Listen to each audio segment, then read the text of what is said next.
Bayangin teman-teman, Ka'bah yang kita tahu sebagai rumah suci kaum muslimin, yang sekarang mungkin jutaan orang datang untuk ibadah haji maupun umroh, ternyata dulu pernah penuh dengan ratusan berhala. Dan semua itu dimulai dari satu orang, ya, namanya Amru bin Luhai al-Khuzai. Orang yang awalnya dihormati, dipuji, bahkan dianggap wali oleh masyarakat Mekah, ternyata dialah yang akhirnya membawa berhala pertama kali ke tanah suci. Kadang ya memang bahaya terbesar bukan datang dari orang jahat, kadang ya, tapi dari orang baik yang salah jalan. Bagaimana kisahnya? Namun sebelum lanjut, bagi yang belum subscribe, subscribe dulu channel ini.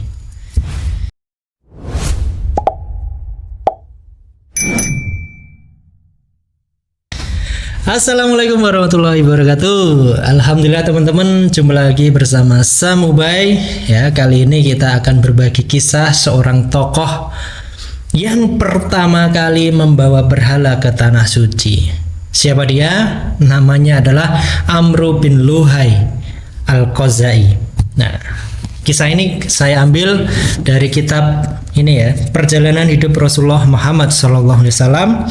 Jadi ini kitab Sirah Nabawiyah yang ditulis oleh Syekh Syafi Rahman Al-Mubarakfuri. Nah, buku ini mendapatkan juara pertama dalam karya tulis ilmiah terkait dengan Sirah Nabawiyah. Dan saya ketika membacanya di bab awal-awal terkait dengan satu bab yang saya baca, yaitu agama orang-orang Arab sebelum Islam datang. Dan saya tertarik dengan satu tokoh yang ternyata dialah orang pertama yang membawa berhala ke Mekah.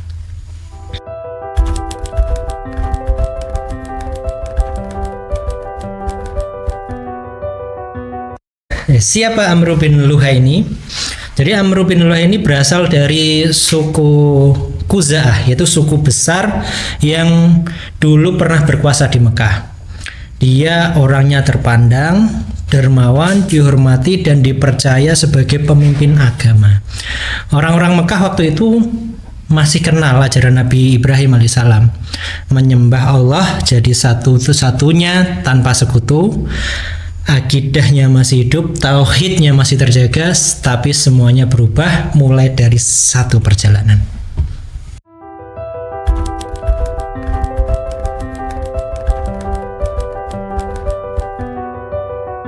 Jadi suatu hari ini Amru melakukan satu perjalanan jauh ke negeri Syam. Jadi wilayah yang kita kenal saat ini bagian dari Suriah, Palestina saat ini dan sekitarnya ya. Di sana dia melihat sesuatu yang menarik teman-teman. Jadi orang-orang Syam saat itu menyembah patung-patung. Jadi mereka bikin sesajen, berdoa, kemudian sujud di depan batu yang mereka anggap berhala. Nah, mereka anggap suci juga. Kemudian Amru kaget. Tetapi juga penasaran ini. Dia tanya kepada orang-orang Syam ini tadi ya, kenapa kalian menyembah patung ini? Kemudian mereka menjawab dengan santai, bukan kami menyembah batu atau patung ini, tapi ini hanya perantara antara kami dengan Tuhan. Amru pun berpikir kan itu ya, nah masuk akal juga ini ya. Nah, cara yang bagus juga, nggak langsung ke Tuhan tapi lewat simbol yang bisa dipegang, dan dari situlah awal kesesatan dimulai. Kadang kalau kita mencampur logika manusia dengan urusan ibadah tanpa ilmu, hasilnya bukan kebaikan tapi kesesatan yang tampak indah.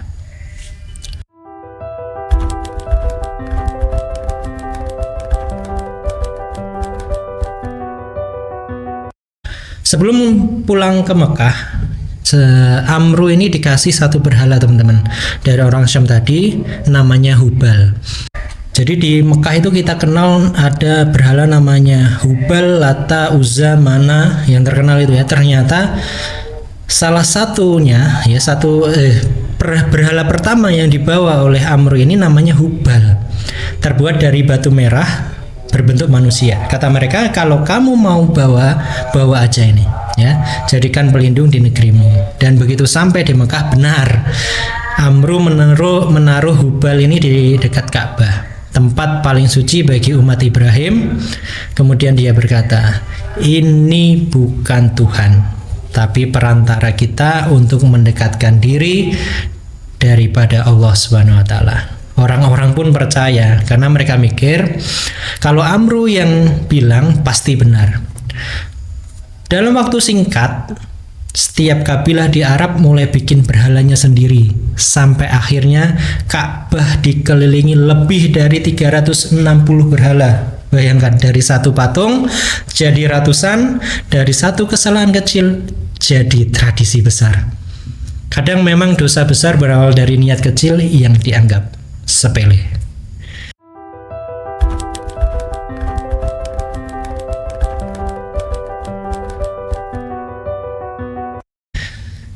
Nggak cuma berhala, Amru juga mulai mengubah ajaran Nabi Ibrahim. Dia buat aturan baru yang katanya lebih mudah dan lebih suci. Dia melarang makan hewan tertentu karena dianggap diberkahi. Dia ubah cara haji, ditambah ritual-ritual yang nggak pernah diajarkan sebelumnya. Dan yang paling parah, ini yang sering kita dengar, dia membolehkan tawaf keliling Ka'bah dengan telanjang dengan alasan biar suci dari dosa duniawi. Subhanallah. Orang-orang ikut aja karena semua yang Amru ucapkan dianggap suci. Inilah bahaya ketika agama diatur oleh selera manusia, bukan oleh wahyu, bukan juga oleh ilmu. Hasilnya apa?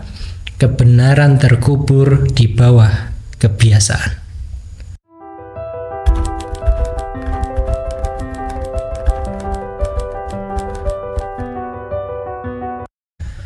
Waktu terus berjalan, Amru semakin tua, tapi pengaruhnya nggak pernah padam, teman-teman.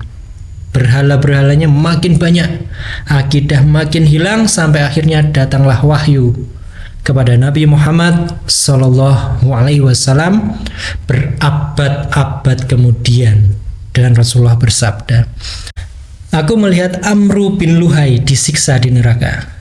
Ia menyeret ususnya sendiri karena dialah orang pertama yang mengubah agama Nabi Ibrahim dan membawa berhala ke Mekah. Hadis riwayat Bukhari dan Muslim. Bayangin teman-teman, satu orang yang niatnya mungkin baik ya, tapi karena nggak pakai ilmu, dia menanggung dosa kesyirikan satu bangsa, bukan satu orang, bukan satu suku, tapi satu bangsa. Dia ingin membawa kebaikan tapi malah menjerumuskan ribuan orang ke neraka.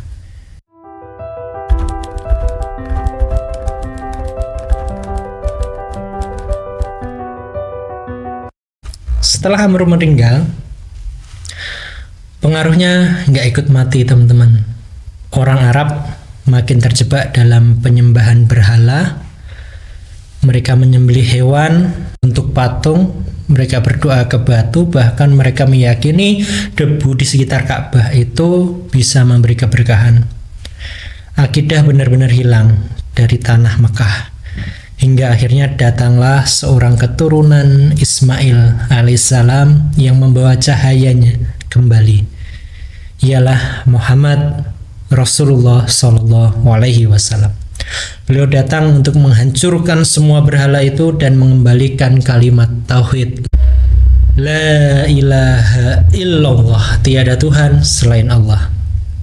Hanya butuh satu nabi untuk memperbaiki kesalahan satu manusia.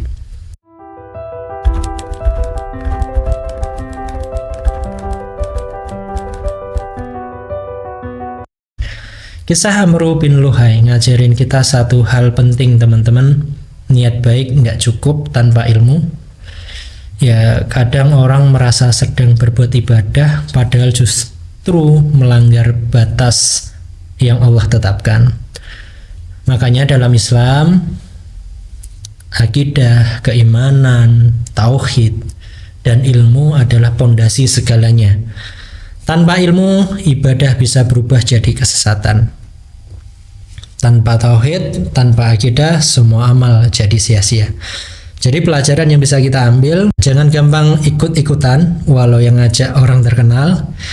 Jaga kemurnian akidah kita, jauhi segala bentuk perantara kesyirikan, dan selalu ukur setiap ibadah dengan dalil Al-Quran dan Sunnah. Karena kebenaran itu bukan yang paling ramai diikuti, tapi yang paling dekat dengan wahyu. Teman-teman, Amru bin Luhai sudah lama tiada, tapi semangat mengganti kebenaran dengan tradisi masih hidup hingga saat ini. Hati-hati, jangan sampai kita ulang kesalahannya lagi. Tetap jaga akidah, jaga keimanan kita, belajar agama dengan benar, dan jangan biarkan sesuatu pun berdiri di antara kita dan Allah. Karena hanya Dia, hanya Allah lah yang layak untuk disembah. Baik teman-teman, kalau teman-teman suka dengan kisah ini, video ini, maka jangan lupa like, komen, dan juga subscribe channel ini. Dan kita akan berbagi banyak kisah yang menginspirasi dan bisa kita teladani di kehidupan kita saat ini. Sampai ketemu di video selanjutnya. Assalamualaikum warahmatullahi wabarakatuh.